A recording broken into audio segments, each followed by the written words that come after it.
దులుపుకో. ఒకవేళ నెయిల్ పెరిగితే ఇంకా నొప్పిగా ఉంటుంది. కట్ చేసుకో. ఈ రోజు ఇతని గోళ్ళు నేను కట్ చేయకుండా వదిలిపెట్టను.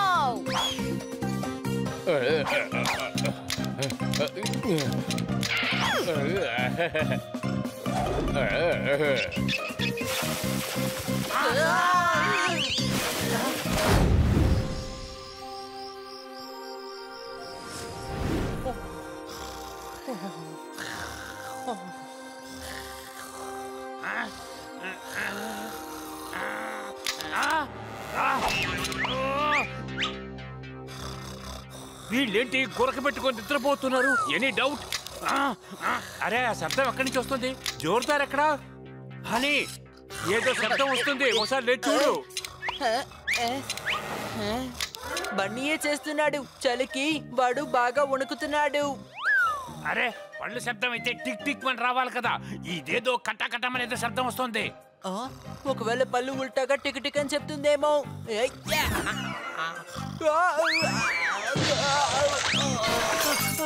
ఎవరది? ఎవరది? నేనేరా తమ్ముడు. రాత్రి కూడా ప్రశాంతంగా నిద్రపోని బాబా. నాకు భయంగా ఉంది. టిక్ టిక్ అని శబ్దం వస్తోంది. నాకేమీ వినపడడం లేదే. ఏంటో శబ్దం? అదే నేను అడుగుతున్నాను. ఇంతకు ముందు నుంచి అదే శబ్దం వస్తున్నది. అసలు ఈ జోరుదారు కనపడటం లేదు. మళ్ళీ ఆ శబ్దం వస్తుంది చూడు. అవును, నాకు చెవులు పనిచేస్తున్నాయి. ఈ శబ్దం లోపల నుంచే వస్తోంది. ఎవరి లోపల నుంచి? ఇంటి లోపల నుంచి. ఎవరి ఇంటి లోపల నుంచి? గాడిద, ఆ శబ్దం వినిపిస్తుందంటే మన ఇంట్లో నుంచే కదా వస్తుందని అర్థం. రండి వెళ్ళి చూద్దాం. అది భూతం అయితే మనకెలా తెలుస్తుంది? దొంగ కూడా అయి ఉండొచ్చు కదా. భూతం ఎందుకు దొంగలిస్తుంది? ఒకవేళ భూతం కాకుండా దొంగే అయ్యుండి ఉంటే, ఆ దొంగ వల్ల జోరుదారికి ఏమైనా జరిగి ఉంటే? సరే రండి వెళ్ళి చూద్దాం.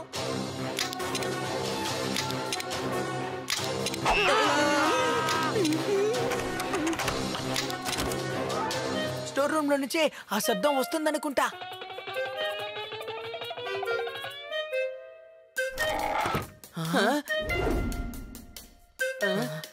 రండి లోపలికి వెళ్ళి చూద్దాం.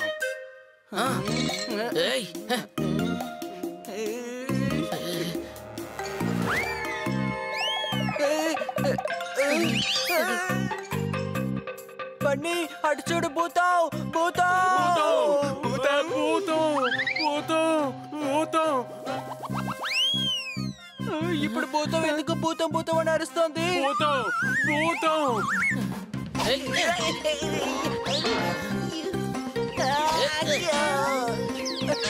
అమ్మా,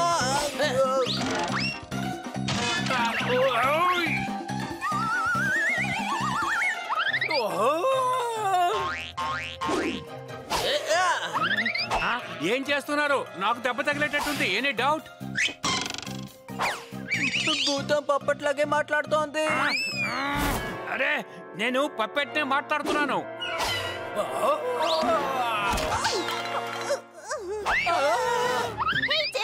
ఇప్పుడు చెంప పగిలిపోతుంది.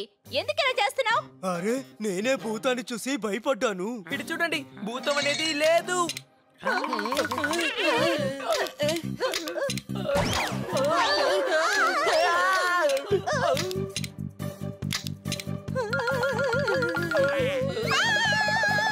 ఇప్పుడు శబ్దం ఆగిపోయింది కదా, మరి ఎందుకని వారుస్తున్నావో?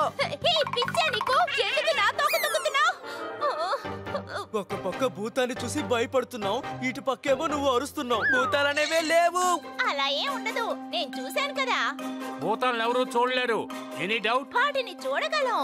ఒకసారి నాకు సెలవులు ఇస్తే ఒక బంగ్లా లోపలికి వెళ్ళాను.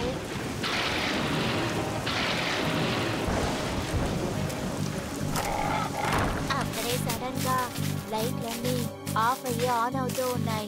అప్పుడే నేను మనసులో అనుకున్నాను, అసలు మనం ఎందుకు అనవసరంగా భయపడాలి? వైర్లో ఏదైనా సమస్య ఉండొచ్చు అనుకున్నాను. అంతలో తెరుచుకుంది. ఆ తర్వాత 2 తలలున్న అస్థి పంజరం దాంతో పాటు లోపలికొచ్చారు. 2 తలలున్న భూతం ఉంటుందా ఏంటి? ఓవర్ గా మాట్లాడుకో. నీలాంటి పురికి 8 కాళ్ళున్నప్పుడు అలాంటి భూతానికి 2 తలలు ఉండవా ఏంటి? తర్వాత ఇంకేమైంది? నేను చాలా భయపడి పారిపోయి సోఫా కింద దాక్కున్నాను.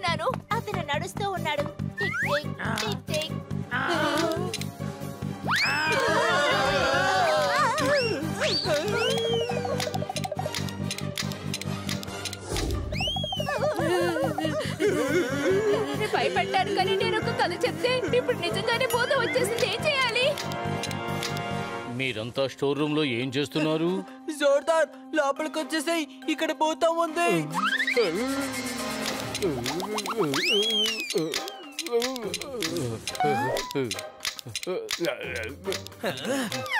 ఇదేమి భూతం శబ్దం కాదు. జోర్దార్ నడవడం వల్లే అలాంటి శబ్దం వచ్చింది. తన గోర్లు బాగా పెరిగిపోయాయి, అందుకే నడిచేటప్పుడు అలాంటి శబ్దం వస్తోంది.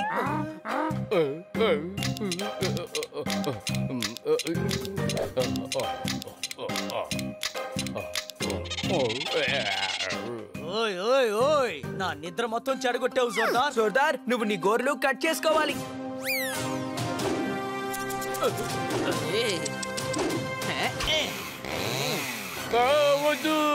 ఏంటి వద్దు? నరకాలంటే నరకాలంతే.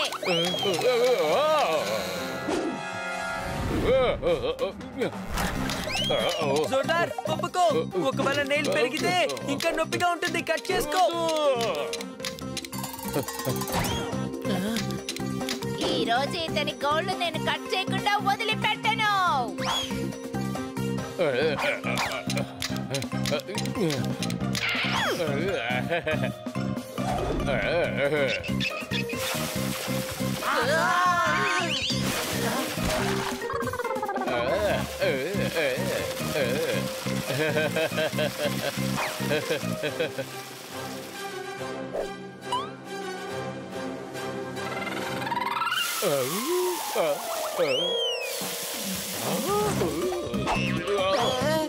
జోర్దార్ ఆగు.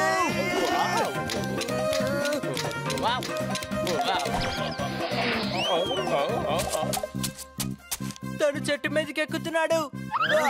జోర్దార్ చెట్టు ఎక్కలేడు కదా. జోర్దార్ ఏమీ గాడిదడా కాదు. అరే నువ్వు ఒక్కడే తన్ని గాడిద అంటున్నావు.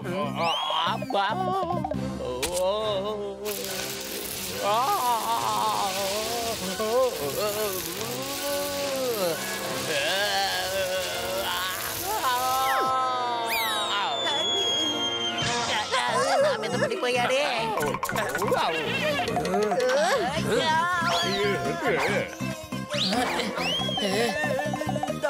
లైట్ ఎవరో ఆఫ్ చేసేసారు.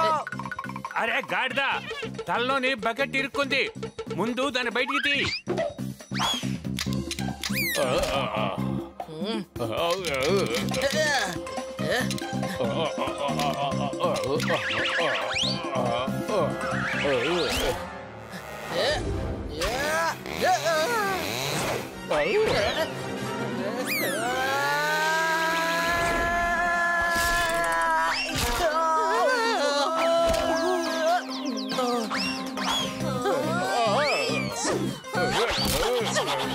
ఏది నరకాలో దాన్ని నరకకుండా మొత్తం అన్నిటినీ నరికేస్తున్నారు. Any doubt? నువ్వేమీ నాకు నేర్పించక్కర్లేదు. 6 నెలల పాటు నేను బ్యూటీ పార్లర్ లో పనిచేశాను, అది తెలుసుకో. ఫిల్మ్ స్టూడియోకి వెళ్ళినా కూడా దీన్ని బాగా నేర్పిస్తారు కదా, అప్పుడు అక్కడికే వెళ్ళొచ్చు కదా.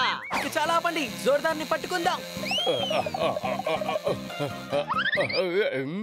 ఇప్పుడు నువ్వు తప్పించుకోలేవు.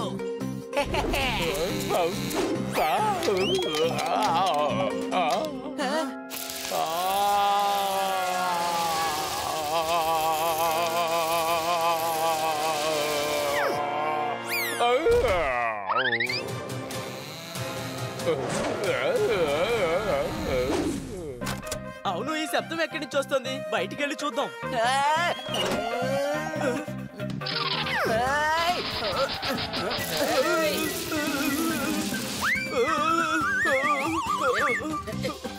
మీరు ఇలా తిరుగుతూ ఉంటే నా కళ్ళు తిరుగుతున్నాయి. కాసేపు ఆగండి, దయచేసి చప్పట్లు కొట్టండి. ఏవే కదా తిరుగుతున్నావు, నీకెందుకని తల తిరుగుతోంది? ఆకలితో చాలా మంది పడుకుంటారు, నాకు చిన్నప్పటి నుంచి అలానే ఉంది. చప్పట్లు కొట్టండి. ఆ తర్వాత మేము చప్పట్లు కొడతాం. ముందు జోరుదారుని పట్టుకోవాలి. Any doubt? ఎందుకు పట్టుకోవాలి? తన గోర్లు కట్ చేయాల్సిందే. అరే ఏంటయ్యా, ఎవరు ఆలోచించలేదని మీరు ఆలోచిస్తున్నారా? లేదంటే నా గోళ్ళు మీకేమైనా గీసుకున్నాయా? చప్పట్లు కొట్టండి. లేదు, వాడి గోర్లో నుంచి టిక్ టిక్ మని శబ్దం వస్తుంది, అందుకే మాకు చాలా భయంగా ఉంది. కానీ శబ్దం ఎక్కడి నుంచి వస్తుంది? ఇప్పుడు విషయం శబ్దం కాదు, ఆ గోర్లని కట్ చేయాలి. అవి విరిగిపోతే తనకి నొప్పి పెడతాయి. కానీ ఇతనికి గోళ్ళు లేవు కదా. అరే గోల్డ్ ఏమయ్యాయి? ద్రోహులారా, మీరు నన్ను పరిగెత్తించారు కదా, చెట్టు మించి జారేటప్పుడు గోళ్ళు ఎరిగిపోయాయి. సరే మంచిదే కదా, ఇప్పుడు కట్ చేసుకోవాల్సిన అవసరం ఉండదు. చాలా థ్యాంక్స్. ఒకవేళ మీరు అందరూ కలిసి నా గోళ్ళు కత్తిరించినట్టయితే అప్పుడు పరిస్థితి ఎలా ఉంటుందో ఆలోచించాను. చాలా భయపడ్డాను. నూనె కాకుండానే బామ్మ పకోడీ వేసిందట. చివరికి అంతా సవ్యంగా జరిగిందంటారు. చప్పట్లు కొట్టండి.